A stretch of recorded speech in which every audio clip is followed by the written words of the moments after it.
This Week in Startups is brought to you by Squarespace. Turn your idea into a new website. Go to squarespace.com for a free trial. When you're ready to launch, use offer code TWIST to save 10% off your first purchase of a website or domain. LinkedIn. A business is only as strong as its people, and every hire matters. Go to linkedin.com/twist and get a $50 credit towards your first job post. And Cabbage. Get the money you need to run your small business today. Go to cabbage.com to get started and use code TWIST to get a $100 credit on your first loan statement. That's KABBAGE.com and use promo code TWIST. Minimum loan of $5,000. We are really excited about our next guest. She's super busy. She's lived through about 3 of the cycles, like me, and she knows where the bodies are buried and how to make these companies scale. She's seen it all, and she doesn't really need an introduction.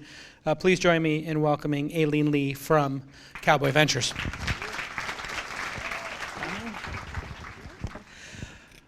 So, you started in venture capital, I think, through what was the traditional route, which was going to business school back in the day. I know you went to MIT and then Harvard. So obviously there's some kind of slacker, I guess, coming up. Actually, you know, it's funny. I kind of was. Not like, I'm not trying to say like I'm very lucky that like I think MIT had like a fluke in admissions that year where they were looking for people who were more well-rounded. Like they changed that policy after we graduated. What did you do at MIT? I actually was a Sloan undergrad. What does that mean? It's business? a business. Plus yeah, I mean it's business. tech? To be honest, like I grew up at a great public school in New Jersey. I never had met an engineer. I'm a first generation immigrant where in my parents' minds, engineering meant civil engineering. And that was kind of a tough job. You would go work for a city or a utility, and that was their version of it. So they had, and so I never had met an engineer. I didn't understand what it was. I think I kind of figured it out a little too late. But you wanted to be one. You know what? I was a real procrastinator. I did not have great executive function in high school.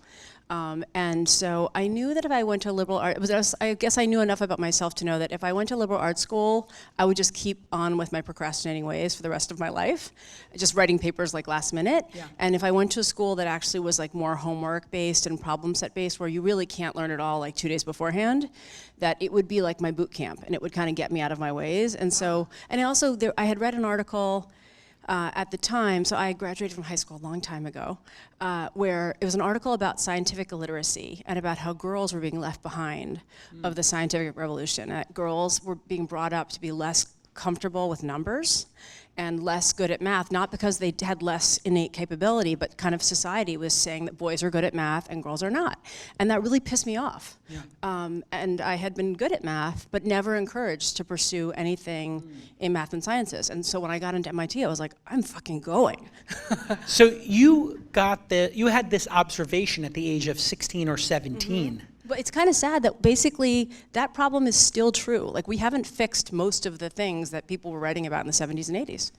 Yeah, but you know what? I read the memo from James Damore from Google, and he said this is just biological differences. Yes. What did you think when you saw that memo? And I guess we're getting right into it, but it is interesting. There is scientific evidence that the genders are different. It doesn't take a genius to figure that out. But what did you think of that moment in time? So I kind of remember when I was in elementary school, we used to take these standardized tests, like the CTBS tests. I don't know if anyone here remembers like coloring little circles with pencils. And apparently, I think when I was in 5th grade, I did the best in the math test. Huh. And I got called to the principal's office. And he wanted to know if I cheated. And so I never really attributed that to gender bias. Right. I'd never gotten in trouble. I had just been like a regular kid and never been called to the principal's office. And he wanted to know like if my parents got me tutors or if maybe I had like cheated in some way. Right. And I went back to class very sheepish and embarrassed that I'd been called to, and I never thought twice about it. But now when I look back, I think that's how we grew up at the time. It's just this weird signaling like, this is maybe not for you. Yeah, right. Yeah, I got that too. I was like, I think I read an article that at Brown, you didn't have to have a major. You can make your own major up. And I was like, that sounds good to me. Yeah. And so I asked my advisor in high school, I said, hey, what about Brown? And he literally laughed in my face. He said, I think you should go to the police academy. That would be better. He did not. No, literally he did, and I took the policeman's test. You did, So really? I took the police test, and my brother went in, and then I said, you know what, I'll go to college at night, and then maybe I'll meet you on the other side after I get my degree. But I was going to be a cop. Wow. Yeah, that's crazy, right? Weird. That's so cool. It is a little weird, A little yeah. known fact about you that I didn't know. Yeah, then I was going to go to the FBI. I was going to go We to could John. use you right now. I would have been good. I read Andrew McCabe's book. You read that book, Andrew McCabe's book? It's really good. No. And I was like, yeah, that would have been the perfect job for me. So I was going to go to John Jay for criminal justice. That's cool. And then be an FBI agent. And then the internet happened. When did you first become aware of the internet? You know, I was a little bit of a late adopter. So when I graduated from business school in 1997, we had these study groups that would meet before class and go over the cases and kind of divide and conquer to make sure we were prepared. And one of the guys, when we were graduating, we had like a final, we would meet in the mornings a couple times a week. And one of the guys was going to this .com startup that was going to sell books on the internet. And I totally remember like saying goodbye to my friend Brian when we were graduating. I'm like, hey, good luck with that book thing. So he went to Amazon. And another one of my study group mates went to Netscape. And then I moved to San Francisco. I moved to San Francisco for Gap. I thought I might want to, I loved consumer businesses, and especially consumer businesses I thought made really great quality products and didn't really have to rely on paid marketing to build customer love. Just like, building true brands and loyal brands. I was really fascinated by that. And so I went to go work at Gap, and living in San Francisco at the time in 98, 99, especially leading up to the dot-com boom, I thought the internet people were super annoying. You would go to a cafe, and some of you, if you're from out of town, you might find this when you go to a coffee shop now. Everyone's talking about, hey, I'm in biz dev at Yahoo, and it just was super annoying. So I kind of was trying to stay away from those people. They're kind of like the crypto people today, where maybe, they're the dot-com people, because they're kind of like, whatever you're doing, it's not as important as what's happening in crypto. Yeah, maybe. And you're like, yes. Not so sure about that. I'm curing cancer. It's like, yeah, but not on the immutable blockchain. Yeah, yeah. It's fair. That's what the internet, the dot-com people were like in San Francisco in 98, 99. And so, but then I was chief of staff to the CEO at Gap.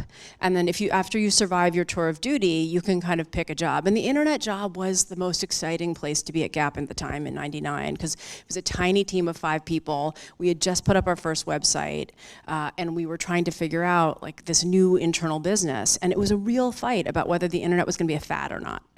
And so we were under-resourced. It really wasn't an in-house startup, so I went there. And I kind of became the front end marketing manager, biz dev person, product manager for the website manager. Yeah. It was websites were kind of it's kind of like a billboard or a business card or a catalog.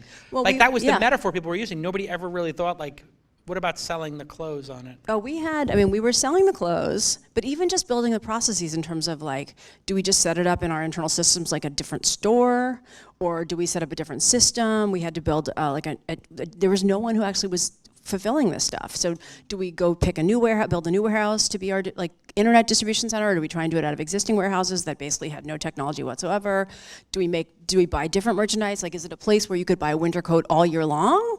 Or do we only sell the stuff that stores are selling? There was just so many, and then also we had no one's email address, and most people were afraid of putting their credit card on the internet. So it was a totally different time. It really is worth taking a pause there, because people don't realize at that time, people thought the internet was a fad that was going to crash. Yeah, that right. It couldn't possibly stay up because nobody was in charge of it. And there were cover stories on the New York Times that said, 78% of people unlikely to put credit card in the internet website. Exactly. And now today people are like, yeah, absolutely, I've got all 12 credit cards. Yeah, in fact, stored. I'll let the internet save my credit card. I won't even know the number. Yeah, you're just like, yeah, fine, whatever. Yeah. I can always cancel or return it. Yep. All these problems got solved. You wound up working for Mary Meeker somehow when she was at Morgan Stanley, correct? Well, when I was an analyst at Morgan Stanley after college, and Mary Meeker even then was this world-class famous research analyst. Yeah. What makes her so special over this, we're talking about, almost close to 3 decades of her being one of the most respected voices. What was it, even at that early I time? think, and it's very relevant for the venture job, which we both are now, or all of us are, is that the willingness to have conviction and also standing up for what you think when no one else thinks it. And I think, she was very bullish on Amazon when a lot of people were writing about Amazon.bomb. And literally, there were more than one point in history when people thought Amazon was going out of, it was the WeWork of our time, of that time, that it was going out of business. They were spending so much money and they were losing so much money. There was no way it was going to be a sustainable business. Literally, this happened a couple different times. Yeah. And Mary just said, no, I believe in this in the long term, and here's why. And she was the only one. I know you want to turn your idea into a beautiful website. You want to start a company, you want to start a project. Maybe you want to blog or maybe publish some content. Maybe you want to sell a product or even a service. Maybe you want to promote your physical or online business. Well, Squarespace is the answer. You know this. I use it, you use it, we all love it. Why do we love it? Because it provides beautiful, customizable templates and such powerful e-commerce functionality. And you put those two things together and wow, that is catalytic. And you can buy domains there, of course, from over 200 extensions. So you find a great name for your business, you put up a beautiful website from all those gorgeous responsive templates that work on iPad, phone, desktop, wide desktop, narrow desktops. It just works. And you get a great domain name with it. You get great analytics, you get the search engine optimization, free and secure hosting, and 24/7 award-winning customer support. Here's Presh making a new website for us, superhumanwallpaper.com. I asked him to make an example website as fast and as beautifully as he could, and look what he did. He browsed the templates, he selected a beautiful photography template, and he creates an active website within minutes. Here it is, superhumanwallpaper.com, a site to showcase superhuman inbox zero images. Very clever, Presh. Okay, here's what you need to do. You think beautiful website with great functionality and great support. I want you to just think Squarespace. So go to squarespace.com and get a free trial right now. And when you're ready to launch your website, you just use the offer code TWIST and you get 10% off your first purchase of a website or domain. Please don't forget to use TWIST, T-W-I-S-T, when you launch your website. Okay, thanks again to Squarespace for being one of our longest running partners on This Week in Startups. It really means a lot to me. The company's done amazing. It's been great to grow alongside of you and the whole team over there. So thanks again, Squarespace. All right, let's get back to this amazing episode. It is fascinating. What do you think everybody got so wrong about the Amazon story? And then what are people getting right or wrong, since we went there already, Right. about the WeWork collapse that occurred over the last, it feels like 3 weeks? Yeah. I mean, wow. It's interesting. It's a confusing time because on the one hand, that saying software is eating the world. I do believe that, and there are people who say every technology is going to be, every company will be a technology company in some form, right? And I think that's true. And so, but now I think the pundits are saying, well, WeWork was never a technology company, right? It shouldn't have. No, I think from a margin perspective, that's definitely true, right? And so, how companies get funded in terms of multiples on revenue, multiples on gross margin, multiples on EBITDA. A lot of companies that don't have the margin structure of software companies are being evaluated and invested in like they have the margin structure of software companies. And I think that is, maybe one of the lessons learned, that all companies that leverage technology are not the same. And if and when there are bumps in the road, and you mentioned cycles, Jason, right? Yeah. That there are, look, people have been, it's been a bull market for a pretty long time. Yeah, now we're 11 years. And it's just not possible that it's going to stay, that there's going to be so much private money valuing companies at the rate that they have been for another 5 years. So I don't think anyone can say when it's going to change, if it's going to be a year from now or 4 years from now, but things will get tighter at some point where it's already hard to raise money for certain types of businesses and certain types of people, but it will get harder for everyone, and also multiples will contract. Let's take apart the WeWork ride up for a second. It's very easy to kind of dance around as it's tripping and falling and stumbling down the stairs, haha, all those mistakes. But there was also this, incredible run they had. What was it that people were so attracted to there, in terms of an office suite company, but people seem to suspend disbelief that it was something more than an office suite company. I think there's a couple things. One is that we're actually in between major tech trends right now, right? Like social was a big, important tech trend that made it much easier to market to consumers than it had been in the past, and even businesses. And then cloud and SaaS and mobile basically created this amazing window of opportunity for new companies to dislodge incumbents or create new categories. But all of those trends are actually 10 or 15 years old. And a lot of those categories have quite a few competitors already. And so, to be honest, like investors raise money and a lot of them have an incentive to deploy it. And they're always looking for the new hotness, right? The new hotness is scooters. The new hotness is real estate. The new hotness is like, all that retech, which is like real estate technology. And I do think that this whole combination of like somewhat like technology facilitated community bundled with real estate became this category that people were flocking to, partially because there aren't that many other places to deploy that much capital, or there haven't been in the past couple years. So I think that's one of them. Oversupply can lead to weird behaviors. I think so. And the other thing is also, WeWork, how many of you have been to a WeWork or passed by a WeWork or had a friend working in a WeWork, right? It's pretty unusual for, like, when you have a product that people use, right? You go to a farmer's market and you see a square and you see a merchant selling honey using that dongle.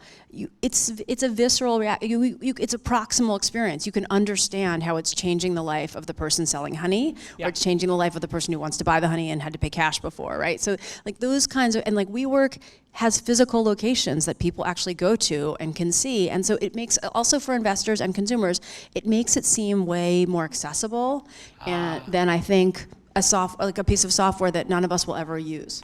Yeah, I think Sachs calls it David Sachs from Crafts calls it real world virality. Mm-hmm. So his concept was, well, if you're looking at, the way most of us found out about Uber was somebody ordered an Uber and we jumped in it with them. We're like, oh, you have a driver? And it's like, I have my own personal driver in an app, and it sort of spread that way. And WeWork was like that. It's like, where am I? What is this? This is cool. Yeah. What happens to something like WeWork if there's too many desks available in the world? Yep. And people charge a lower price? Well, I mean, I think it's harder. You mean competitors? A competitor, right? Or like, it seems to me that they're this third party between the owners of the real estate and the consumers of it. They've inserted themselves. And isn't the idea behind the internet is to remove that kind of friction? Well, it's also interesting because we have been in the past 5 to 10 years also in this like war chest strategy period of time. Define what that means, war chest strategy, and generally the market and investors are rewarding growth, right? They would rather, for not necessarily a sane reason, invest in a business growing 20% month over month than a company growing 10% month over month, right? Even if the company growing 20% a month is burning 2x the capital of the former company, of the other company, or even more, like the market has really been rewarding growth. And so they will invest at high prices in the company that's growing the fastest or seems to have the most momentum and traction. But then that company has more money than everyone else, right? So they can afford to burn more, they can afford to acquire more customers, right? They can afford to expand faster. And so they can and then other people are afraid of investing in the other people, in the other companies that are left in the market. Which feels like the Uber-Lyft dynamic, almost. Yeah, so it's actually kind of interesting that Lyft actually wound up catching up in some cases, in some markets, because they had such a disadvantage capital-wise for so long. Yeah. But that has been the strategy of a lot of the companies playing in like the big leagues money game, is like, And it's a winning strategy, move fast and break things, raise a shit ton of cash, and then you can outspend and outlive everyone else in the market. And so I think it'll be interesting to see if the performance of these companies in the public markets and what's happened to WeWork, if that changes the game at all. Yeah. And it seemed to be a winning strategy. Is it illogical as a founder in an environment where, okay, there's piles of money around, you've got 3 people going for $1 trillion market, whether it's transportation or lodging or some enterprise software? It seems like the logical thing to do, it's almost like a prisoner's dilemma, is, well, I will take the money and I will give those investors what they want, growth at all costs, and then we'll figure out later how to get the unit economics right. It almost seems like the logical decision in the moment. Yeah. I mean, I think it's a high stakes game, right? It becomes a little bit of a shoot the moon strategy. And I think for the employees who work at those kinds of companies and the founders, right, it is important to understand the risk that you're taking. Because, for investors like us or the VCs that you may talk to, they may be encouraging founders to shoot the moon because that company is one of 30 companies that fund is invested in. Right. And they just need 3 or 4 of the companies in that fund to be successful. It doesn't actually have to be yours. And I think that's really important when you're getting pressure from if you have a board of directors or if you take on a lot of money or you're thinking about taking a lot of money. Like the downside is that it can cause you to create this like addiction to potentially sustainable growth. And I also think there are plenty of companies like PagerDuty or Datadog or other companies that have gone public and kind of done it up. Like, look, they're still growing incredibly fast, or Zoom, right? And they have great growth rate, but they've kind of done it a little bit more like one foot in front of the other, like slow and steady, just grow in a sustainable way. And I think those companies are great examples. Yeah. The slow and steady versus, let's call it war chest strategy. Right, yeah. When do you know which one to pursue? Or is it all situational? Gosh, I mean, I think some of it I don't think, obviously there can be winners and losers in both categories. Yeah. Some of it comes down to personality, I think, do right? You want to? Your DNA and like how you want to run your business. Yeah. And some of it also depends on the investors, that if you have choices that you choose and that you have an agreement of how you want to build your company. I was just talking earlier today with an executive at one of our portfolio companies that's in a category that has lots of war chest players. And we're growing well, but we're definitely like just slow and steady up and to the right. And we do talk a little bit about whether that makes it seem like we're playing checkers and everyone else is playing chess, right? Because those people are raising a lot of money and they're getting very sharky. And the founders are very secure with, obviously, yes, we have to know, like, we don't want to be playing checkers when everyone else is playing chess, but we have great product market fit. Our customers love us. We are not going to let ourselves get distracted by all this noise in the market because our product is differentiated and we are just going to stay true to who we are. And if we try and pretend that we are something or we are people we are not, that's how we're sure we will lose. Right. So you have to play the game that you want to come to work every day and play. Yeah. What did you think when we saw Masayoshi-san come into the market and start giving these incredible valuations? I was a beneficiary of that, obviously. I sold him a big chunk of my Uber, and that was my own personal IPO. Congratulations. For a lot of people, that worked out Nice. okay. Well, and I was like, well, I think this is great. Like, if he's going to come into the market. But I did have big I reservations. think that Jason just said that the next time we do this, we're going to be on Kalkanis Island. Yeah, And absolutely. Well, we'll see. I think it's trading at like $30 right now. So you already sold yours. yeah, I sold a big chunk, but Okay. I still have most of it. Okay. But my point was, sort of when we saw that big money, like Yuri Milner, when he came into the market, it was like, whoa, this guy's putting $100 million. I know. And we were all in shock. I know. Then this next guy comes in and he's like, $100 million, Yeah. $200 million. How about $2 billion? Yeah. How about $15 billion? Yeah. And you're like, what? That seemed crazy. What was your take on that? Obviously, I think I'm looking at your cast of characters here on the logo slide. We I have think one. only one Yes. brand listed. And that's probably the one that's had the most problems or challenges in your portfolio, correct? So whether it's SoftBank or someone else, Yeah. if someone offers you the next round and the next round's money and price, you do have to know that there's some attractiveness, like to the war chest strategy conversation that we just had, to that, right? Which is if you're building a business that's going to be very capital intensive, it can be really nice to know that you don't have the distraction of the next 2 rounds, and you also have someone who has deep pockets who can keep backstopping you. But you also have to know that you are signing up to, there's not a lot of other people who are going to help you or who are going to backstop you when that person is involved in your company. And so it limits your degrees of freedom. And so you have to be very cognizant of the deal, am I doing a deal with the devil or not? Yeah. And in the case of Uber, I think it was a catalytic event because it ensured that Masayoshi-san didn't invest in Lyft. So back to that prisoner's dilemma, my advice when that was all going down was take Masa's money, let's not over-negotiate, let's get him on the cap table, because if we all dilute 12% or whatever he winds up buying, isn't the company worth 25% more? And didn't we backstop against Lyft, encroaching on it? It seemed like the perfect move. With Brandless, they put in 100 million or 200 million. It was a total disaster. They didn't put in the second 200. Well, I'm not going to comment on it. Oh, okay. Active litigation. But our mutual friend Tina Sharkey. It's a great brand, an amazing it. product. I think she's an incredible visionary. But she's not there anymore. She's still really involved. Oh, she's still really yes, involved. She's still Okay. involved, yeah. I wasn't sure. I ordered Brandless, and it's an incredible product. Like, Yes. you just don't have to think. You just order stuff, and it's amazing. Yes. It's super challenging, though. On the human rights level, I know it's important to you. It's important to me. My first job was at Amnesty International. You Really? founded already. I know it's surprising. I know, since you think like I'm a Trump-like. No. I was just Republican. saying that. I'm a libertarian. I said that if like when I saw Jason in the green room, I was like, wow, you look good. Like you could be going on a Republican debate stage right now. MayorJason.com. I have the domain name. So when. You keep getting me off my game, Aileen. Sorry. Right as I try to get the question in there, You should do your Trump impression. No, I can't do it. Don't encourage me, because it's such a great impression. No, it's tremendous, obviously, but I don't want to trigger anybody. Okay? It's so good. It's Just a little more. A little more. Do you want a little more? No more.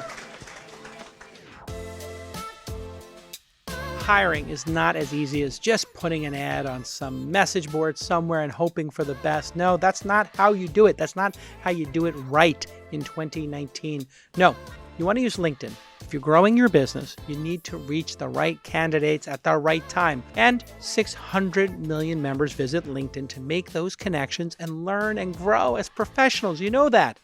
They also go there. Sometimes they want to discover new job opportunities. In fact, a new hire is made every 8 seconds on LinkedIn.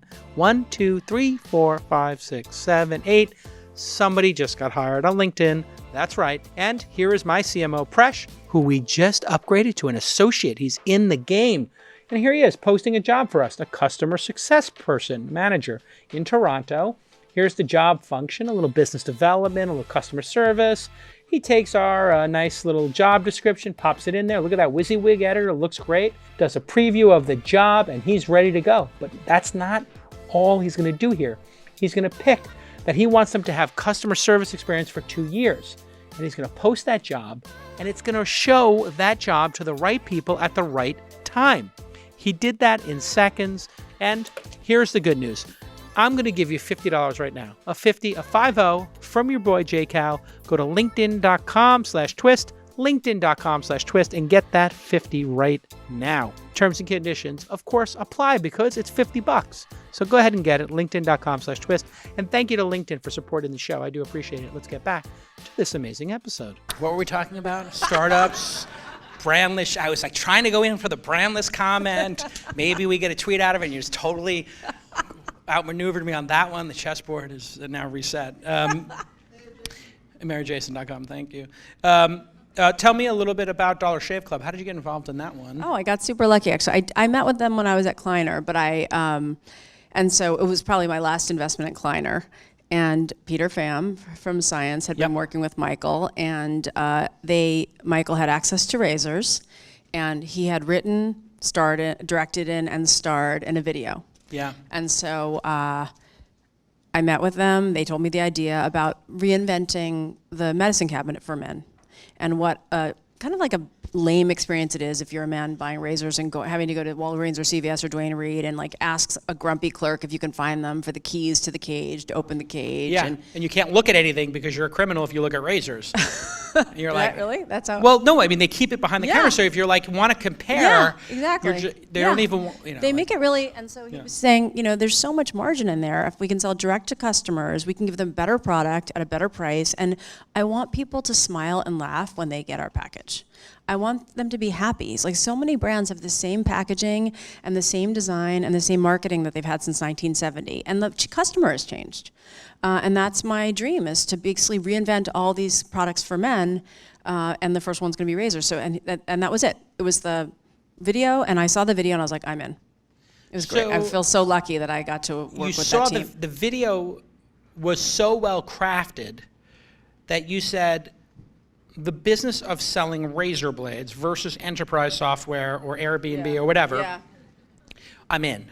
Yeah. I just have that right, correct? Yeah, Like, so- because most people would look at the business of selling razors as dumb. Like, we're selling razors. Isn't that you. like, really? Yeah. Well, I think he had a vision for the category, right? Ah. And the category is huge, but even the razor business alone is quite large. Right. And I actually, to be honest, like Michael is such a creative genius and he had done digital marketing before starting Dollar Shave Club. And when you think about building a business, regardless of whether you're enterprise or consumer, you have to think about what are the biggest risks. And who's on my team, and is it my skill set or my co-founder's skill set that is going to help address the biggest risk? And if you're trying to build a new digital native brand, the biggest risk is generally customer acquisition, right? And it's, can I build a brand that's going to be compelling and resonate with the modern consumer? And the biggest risk was addressed by Michael. Yeah. And so that it made me feel a lot better that he had the skill set to actually, he had a feeling for the brand that he wanted to build, and the voice and the look and the feel. Like a lot of the other stuff, we can basically hire great logistics people and fulfillment people and finance people, but that was I think the opportunity. Yeah, I missed it. He literally chased me into a parking lot after a speaking gig and was like, I'm going to sell razors on the internet, before he had the video. And I was like, that's great. Yeah. And I'm like walking backwards towards my car. And he's like, the patents are no longer valid for the triple. Do you use the triple? And I'm like, yeah, no, I'm not sure which one I use, but that's great, kid. And he's like, I want you to be my first investor. And I was like, let me tell you something. Like, I invest in companies that are like technology companies. Razors are never going to be like a technology company. You should find a better idea. Like, this is not going to work. And he's like, no, but I'm going to market. I was like, listen, kid, find a better idea than razors. Hopefully that's heartening for And all of you founders out there, which is like, you don't have to make every investor want to invest in your company. You just have to find like one or two of the right ones. And that, it's funny, I've been working on this blog post about batting average and about hitting percentage, because like the ecosystem of tech, especially if you hang out with a lot of founders, there can be a culture of fucking crushing it, or like, oh, killing it, or I'm so oversubscribed, or like, oh yeah, their numbers are insane. And it makes you feel... He does a pretty good bruh. It's pretty good bruh. Thank you. Very good I bruh. practice it. Who wants to hear her do more bruh? Okay. If you do bruh for the rest of the fireside, I'll do Trump for the rest of the fireside, bruh. Okay. Tremendous. So good. It sounds like a great company, razors. Okay. Huge. Tell me more. I can't draw that much. But it can make you feel like everyone's batting 1,000, right? Everyone's fucking killing it. And they're not. Nobody is. Investors, if we're lucky, we're batting 300. Right? And the same thing with you all in your experiences at startups. Like, you're going to make bad hires. You're going to miss quarters. You're going to ship a feature that you thought was going to be huge and it flops. Like, that is the startup journey. No one is ever batting 1,000. Don't ever let yourself feel like that is true. Some people have hit 1,000, okay? Just saying, America's winning 3 years in a row. So much winning. So much winning. It is true about so much winning. Is it true as an investor that if everybody understands the idea, there's probably not an opportunity?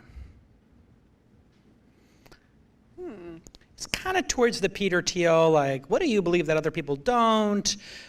Do you buy into that? Like, if everybody understood that razors could be shipped for 50 cents in an envelope and that consumers would subscribe to something like that, that was the thing. That was another amazing innovation that people didn't realize, was that sending razors was not like sending a box of shoes. I mean, you're sending like an envelope, tiny, and because you're sending 5 at a time, it's not time sensitive. Yeah. I think it's not so much understanding, especially for consumer stuff. So we do about 1/3 consumer investing and 2/3 enterprise software. And even in the enterprise software world, there's a lot of business processes that people just understand. Right? Like, you can put yourself into the position of the guy or girl who's going to have to do something with a spreadsheet, or who uses old mainframe looking software from 1990, and like what their business process is to check people in an airport, or just the things that are kind of done by business people in businesses. It's more how you do it. that has to be unique or different, right? You have to have a unique insight into an industry or a business process, or have a technology twist that actually does it much more efficiently or more delightfully or more cost effectively. And I think it's more the special sauce is in the how, because a lot of markets today are understood by a lot of people. Like even, logistics, like containers, and the fact that there's a lot of containers that go around half empty. Like a lot of investors understand that, right? It's the question is like, how do you solve the problem? Let's go back and look at these last two cycles. You started working at Kleiner in '99, is that right? I know. How did you get So that much job? plastic surgery. No, just kidding. You look great. '99, you got the gig. What was the first gig? Were you an associate, a principal? Yeah, I was an associate. I was associate that gig? dedicated to John Doerr.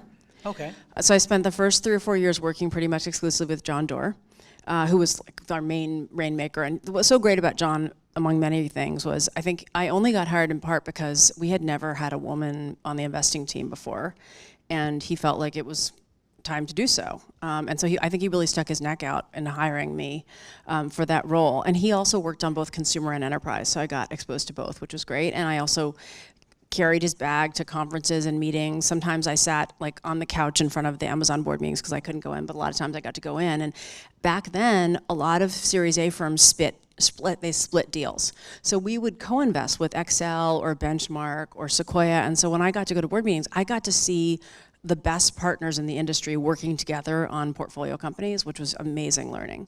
And you were the only woman in the building at that time? Pretty much always.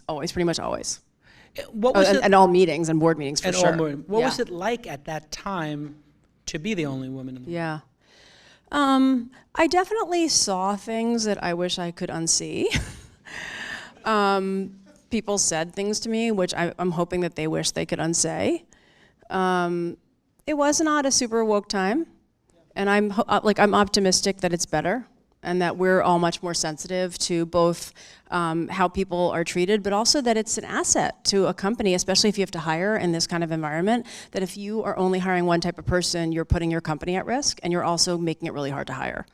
How did you feel when the whole Ellen Powell Kleiner thing went down, this is the thing that I've always heard in the back channel of, well, Kleiner was the most open to having women of all firms, and then they're the firm that allegedly, or according to the suit, like were the worst towards women. How do you reconcile that? Is John Doerr a horrible human being or a great human being? No, I would say a lot of the things I experienced were in the industry, not necessarily at Kleiner, but I don't know, because today, in 2019, 75% of venture firms still do not have a single woman on their investment team.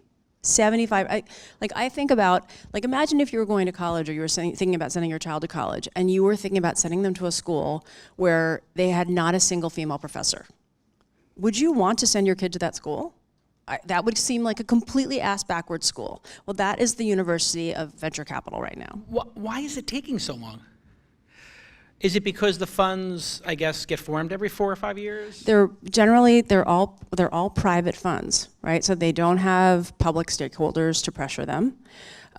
They're very small, so and they're private partnerships. So I think a lot of it also is like one of the things that I often ask my male friends in VC is like, look at your calendar for the past quarter. How many professional female or non-white friends do you have? How often do you grab a coffee or a catch-up or touch base with someone who is not like a white male like you are?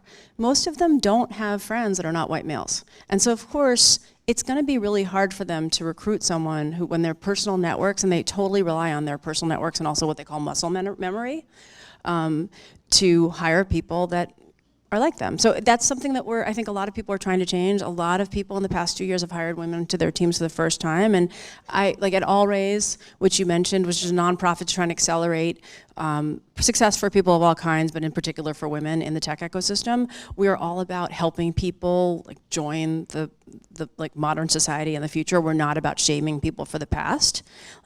Obviously, we made a lot of mistakes in the tech industry, both on the kind of startup side and on the venture side, and we can fix them if we team up together and help each other do it.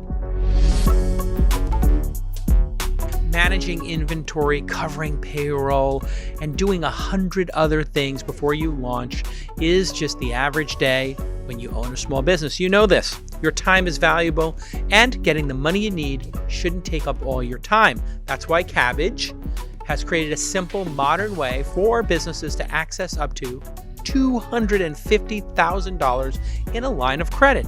Kabbage has already provided funding to over 200,000 customers. And Sam, our president here at Launch, used Kabbage to pay employees over the holidays when a customer was late paying their invoice. Kabbage's application process is online, and it takes just a few minutes to complete, and then you get your decision. If your business qualifies, you can access the amount you need right away and withdraw more funds whenever you need them. And Kabbage has an A+ rating with the Better Business Bureau, and they have provided over 200,000 small businesses with access to funding. So that tells you something. So here is your call to action. You're going to get the money you need to run your small business today by going to Kabbage.com and using the promo code TWIST, T-W-I-S-T, to get a $100 credit on your first loan statement. That's Kabbage.com and use the promo code TWIST. Important disclaimer, you must take a minimum $5,000 loan to qualify for that $100 credit on your first loan statement. And of course, credit lines are subject to review and change. Individual requests for capital are separate installment loans issued by Celtic Bank, member FDIC. It seems like the quickest path to change, since these funds have whatever cycles, and they're very tiny, and it tends to be like three people who went to college together or something, who worked together at their last company when they form one of these circles, is to start your own firm. When did you decide to start Cowboy, Yeah. and how hard was that? Yeah. What was the year? So I started in 2012. I fortunately had done a couple years of being a venture-backed CEO when I was at Kleiner. I took 2 years kind of off, and I ran one of our portfolio companies. And it was an ad tech company that had to sell basically ads on our network. And so I spent a bunch of time selling. And I learned through a painful experience that a lot of times when you have sales reps, it seems like they're having meetings and they're reporting on progress, and then those accounts never close. And so when I was going into this fundraise for my first fund at Cowboy, I didn't want to just like kind of deceive myself into having a lot of meetings with LPs that were never going to close. And so I kind of realized I had to have like a kind of like an account-based marketing strategy. And just really target folks who had invested in seed funds before, like they were already in first round, or Steve Anderson's fund, or Michael Deering's fund, or they knew what they were and they had missed it and they regretted it. And they had like an open to buy for next generation managers because they didn't want to miss the next wave. So I phone screened everyone. And if they didn't know what seed was, or they couldn't have that conversation, then I was like, it's so great to meet you. Let's talk in a couple years. And so it was like helpful that I had done that job before, because I think I was able to hopefully be somewhat targeted in the fundraise. But there are definitely lots of people who rejected me, and it's very personal because all of Cowboy Ventures was me. And so I spent just an intense number of months having lots of effectively sales meetings, and because you don't have a business unless you actually can raise the money. And so I was fortunate to have some folks who really took the leap on me, because most of them had actually also never invested in a female-funded fund, a single GP fund, and I'm glad that I'm in business. It's gotten easier to raise money. You did your third fund, 95 million, I think, somewhere Yep. around that range.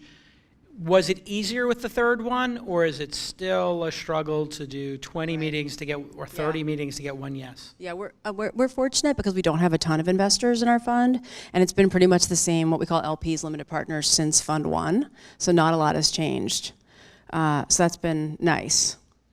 So no desire to go out there and raise the $500 million fund, or do you look at it and go, you know, I see people maybe without 20 years experience raising $250, $500 million funds. I wonder if this is because I'm an Asian woman.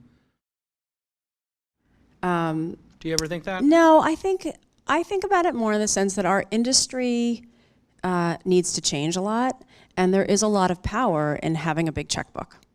And there are not a lot of people who are really like trying to make the changes that we're trying to make in the industry that have big checkbooks. And you can hire a lot more people. You can participate in different stages of investments. If I missed selling at seed, I could participate in the B or the C or the D if I had a bigger fund.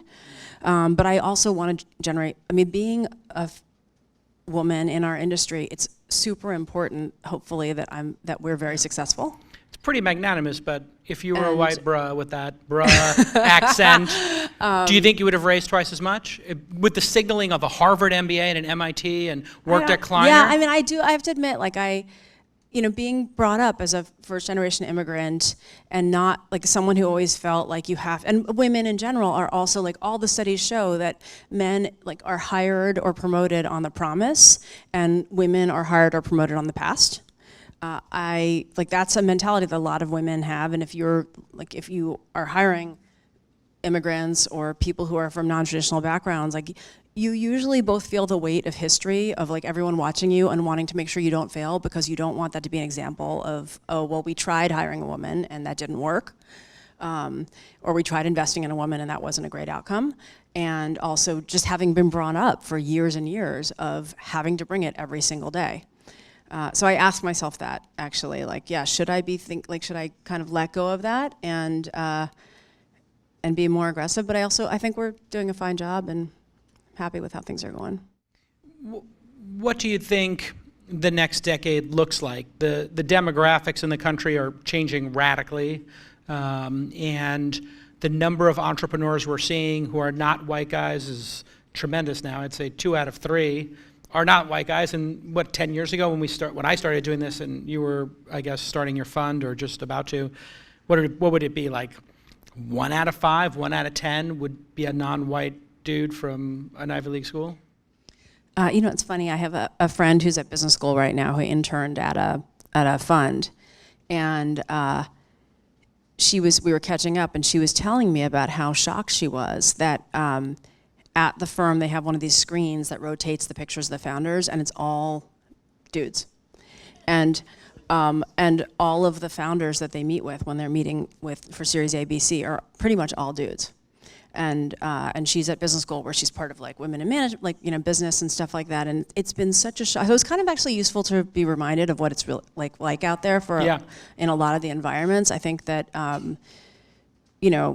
for a lot of people who are very passionate about seeing the opportunity that tech and venture-backed companies can create in society, and obviously for like kind of changing the trajectory of your family, it's a huge opportunity, and we know it has been closed to so many people who haven't been given first chances, and that we're trying really hard to change that. But we really, if and when you are going to raise a next round, if you're going to have choices, I hope you'll consider going to foundersforchange.org, which is part of All Raise, where founders have been standing up and saying, I'm a founder for change. I believe in inclusion and diversity for my company, my board, and in the future, if I have choices for whose money I take on my cap table.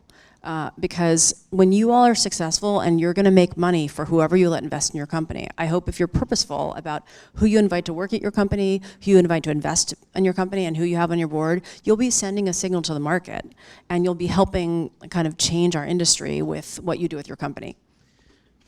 I think it's worth a round of applause, absolutely. What do you think of this weird trend I've seen, which... You're okay on time, by the way. We can be a little over. Okay, I've been waiting to get you for an interview for a long time, boss. so I can go 10 minutes over if I want. And I think it's really interesting. I'm looking at the audience, and none of them are looking at their screens. They're all looking at you, so that means it's really interesting. They're really just waiting for you to do a little more. No, you do your bra, I'll do mine. A little more winning. If you ask me in the bra voice, I might. But what do you think of this trend where people are hiring female partners to be partners without check writing ability? Mm-hmm. Have you noticed this trend? Like, this is the marketing partner, but she doesn't make investment decisions. Are you seeing enough women actually being able to write the check? So we are working on that and watching it very closely at All Raise. So at All Raise, which is a nonprofit to accelerate success of women in the tech ecosystem, we actually just hired a full-time data person who's trying to basically create clean data set, both on the founder company side and on the VC side, to track, because we, like, with all due respect to marketing partners and HR partners who are awesome, and they provide amazing leverage and service to portfolio companies, like, we are very focused on the power dynamics and the economics at funds, and making sure that more women and people from non-traditional backgrounds get to the top and are helping call the shots on how compensation is decided and who gets hired. And we are making some progress, but we also have something called cohorts, which is kind of like somewhere between a lean-in circle and YPO, which is a pilot program at All Raise, where it started with the I think there were over 30 women that were named partner for the first time were first-time partners at venture firms in 2018. And so we put them into two cohorts of 15 where they meet every 4 to 6 weeks and they talk through deal dynamics, partner stuff, compensation stuff, how to handle difficult conversations, what's happening in portfolio companies, how they can become great board members, and they support each other. So they have a support network of peers that women in this industry have never had before. And we think that, because it's not just enough about getting the job, it's about helping make sure that they are successful and they thrive in the job. And I suppose as an activist, and you're an activist in the best sense of the word, I mean, not only you're an activist, you're a pioneer. And I mean that sincerely. Like, to come into the industry when you did and do what you did, and to stay relentlessly positive about it in the face of it maybe not being a positive experience at all times, and power through and set that example and take it so seriously that your funds succeed and that you succeed because you know what it means to other people. I think it's very significant, and I think as an activist, I wonder, you have to strike a balance between rewarding people for making change while still getting the change that you know in your heart has to occur. It's not enough that they have women on the team page, but that is a big step. Yeah. That it's not all white dudes. And now you gotta get that next step, right? How do you balance those two things of keeping it positive and not beating people up for making some change, even though they kind of still gotta make more change? Well, I think, thank you, by the way. It's a movement, right? Like, this is not everyone in this room can play a positive part in being an example to other industries of how we change the venture-backed ecosystem or industry, how we change companies, how we change cultures, how we change how people are hired, how they're evaluated, how they're coached or sponsored, how people communicate with each other. Like, everybody here can do it, and it can't be on the shoulders of women to change it. It can't be on the shoulders of a small group of women. It has to be a movement. If you think about some of the social movements or the social change that's happened in society, for example, maybe the change in the attitudes towards gay marriage, right? Like, it was just this mass acceptance and support for something that just is the right thing to do, and it makes a ton of sense. And I think in tech, that's what we have to do. And a lot of industries, it's funny, like, after we started All Raise, we became kind of partners with Time's Up, which is also a fantastic nonprofit organization. And there's Time's Up Entertainment and Time's Up Medicine and Healthcare, and there's Time's Up Advertising. And we've met some of the founders of those organizations, and they've told us they're looking to us to build a playbook to show their industries that it can be done. It is interesting. People, I think part of the reason, you can correct me if I'm wrong, is that people expect tech to be better. Because we're supposed to be pioneers and they expect us to change the world. So it's very disappointing to the world when we are so far behind on such a basic issue. And then you look at corporate America kowtowing with the NBA and everything else with China and human rights, or our industry accepting money from Saudi Arabia, where gay people are beheaded for being gay and women are caned for driving. I was very uncomfortable with Saudi Arabia's and I would never take money from a Saudi fund. And I was very disappointed, actually, when Uber did it. I mean, it must have been very personally hard for you, I think, when you see some of your portfolio companies going that way too. I mean, we don't have control of those issues, those decisions. Yeah, we don't. Yeah, I mean, when you don't have choices, sometimes you have to make choices that you don't like, but we try really hard to make sure our portfolio companies have choices. And I also think folks that we work with generally are kind of self-selecting into working with Cowboy Ventures, because they want to make those changes or they want to be that kind of company. All right, give it up one time for Thank a pioneer. you so much. And an activist, and an amazing investor. Thank you.